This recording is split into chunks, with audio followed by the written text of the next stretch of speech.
পাকিস্তান আফগানিস্তানে হামলা চালিয়েছে, কিন্তু কেন? এই সংঘর্ষের পেছনে কি কারণ লুকিয়ে আছে?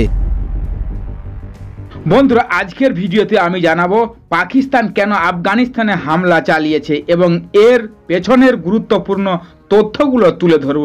কিন্তু তার আগে চ্যানেলটি সাবস্ক্রাইব করে পাশে থাকা বেল আইকনটি প্রেস করতে ভুলবেন না। আর যদি ভিডিওটি ভালো লাগে অবশ্যই লাইক এবং শেয়ার করবেন। চলুন বন্ধুরা, শুরু করা যাক আজকের ভিডিও।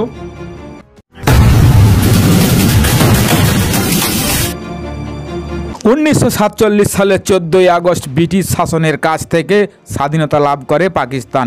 এরপর পাকিস্তান 30শে সেপ্টেম্বর 1947 সালে জাতিসংঘের সদস্য পদ লাভ করে। জাতিসংঘে যুক্ত হতে গিয়ে কেবল একটা দেশের আপত্তির মুখে পড়ে ইসলামাবাদ।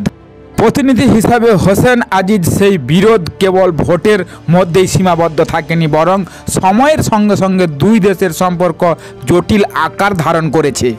বিরোধিতাকারী হিসাবে একমাত্র ভোটটি দেন আফগানিস্তান। 2021 সালে তালিবান কাবুলের দখল নিলে পাকিস্তান উদযাপনে মেতে উঠলেও 3 বছরের মধ্যে দুই দেশের সম্পর্কে অবনতি ঘটেছে। পাকিস্তান আফগানিস্তানের মুজাহিদদের সমর্থন দিয়েছে। যুক্তরাষ্ট্র ও সৌদি আরবের সঙ্গে মিলে তারা তালিবানকে প্রতিষ্ঠায় সহায়তা করেছে। কিন্তু বর্তমানে তালিবানের আদর্শ পাকিস্তানের নিজস্ব তালিবানপন্থী দল তেহরিকি তালিবান পাকিস্তানের মাধ্যমে তাদের জন্য বিপজ্জনক হয়ে উঠেছে। সীমান্তে সংঘাত, কূটনৈতিক টানাপোড়েনের এবং অভ্যন্তরীণ রাজনৈতিক দুই দেশের আরও অবনতির দিকে ঠেলে দিয়েছে। পাকিস্তান অভিযোগ করেছে যে আফগানিস্তান তাদের মাটিতে টিটিপিকে আশ্রয় দিয়েছে। গত 18ই মার্চ পাকিস্তানের বিমান বাহিনী আফগানিস্তানের পাখতিয়া ও খোঁজেতে হামলা চালিয়ে টিটিপির ঘাঁটি ধ্বংস করার দাবি করেছে। দীর্ঘদিন ধরে পাকিস্তান আফগানিস্তানের অভ্যন্তরীণ রাজনীতিতে সক্রিয় ভূমিকা রেখেছে, জেনারেল জিয়াউল হকের আমল থেকে। অন্যদিকে আফগান সরকার এই হামলাকে তাদের সার্বভৌমত্ব লঙ্ঘন হিসাবে অভিহিত করেছেন। এর পাল্টা জবাবে তারা সীমান্তের পাকিস্তান স্থাপনা ধ্বংস করেছে এবং আবারও দ্বিতীয়বারের মতো 2024 ডিসেম্বর তালিবানের ঘাঁটি লক্ষ্য করে পাকতিয়া ব্যাপক বিমান হামলা চালায় পাকিস্তান। এ ঘটনায় দুই দেশের মধ্যে চলমান উত্তেজনা আরও বাড়িয়ে দিয়েছে। মূলত টিটিপি, টিটিএ এবং আইএসকে এই অঞ্চলের সংঘাতের কেন্দ্রবিন্দুতে রয়েছে।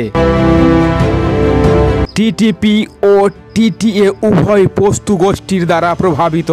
পাঞ্জাবি প্রভাবিত পাকিস্তানের কেন্দ্রীয় প্রশাসনের সঙ্গে তাদের আদর্শিক ও জাতিগত দূরত্ব এবং সংঘাতকে আরও উস্কে দিয়েছে।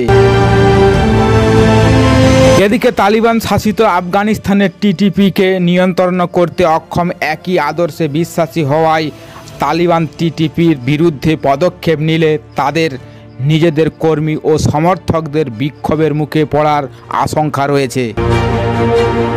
পাকিস্তান সামরিক বাহিনী একদিকে টিটিপির সঙ্গে যুদ্ধ করছে, অন্যদিকে তারা রাজনৈতিক সংকটে জর্জরিত।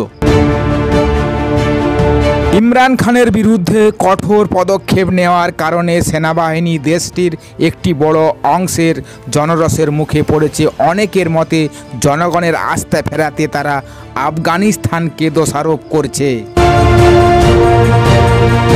আফগানিস্তানের চলমান সংঘাত এবং ভূ রাজনৈতিক পরিস্থিতি ইরান ও ভারতের জন্য কৌশলগত সুযোগ সৃষ্টি করেছে।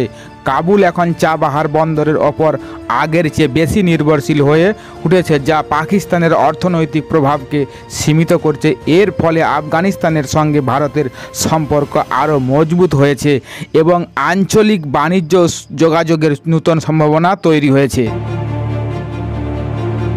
আফগানিস্তান ও পাকিস্তানের মধ্যে চলমান সংঘাত সীমান্ত এলাকায় বসবাসকারী মানুষদের দুর্ভোগ আরও বাড়িয়ে তুলেছে। এই দুই দেশের সামরিক বাহিনী ক্রমবর্ধমান উত্তেজনা এবং টিটিপি, টিটিএ, আইএস এর মধ্যে জটিল সম্পর্ক এই অঞ্চলে স্থিতিশীলতা প্রতিষ্ঠার পথে নতুন চ্যালেঞ্জ সৃষ্টি করেছে।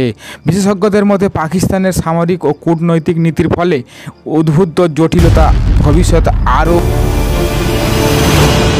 বড় সংঘাতের জন্ম দিতে পারে। অবস্থায় আঞ্চলিক শান্তি ও স্থিতিশীলতার জন্য টেকসই পদক্ষেপ গ্রহণ করা অত্যন্ত জরুরি।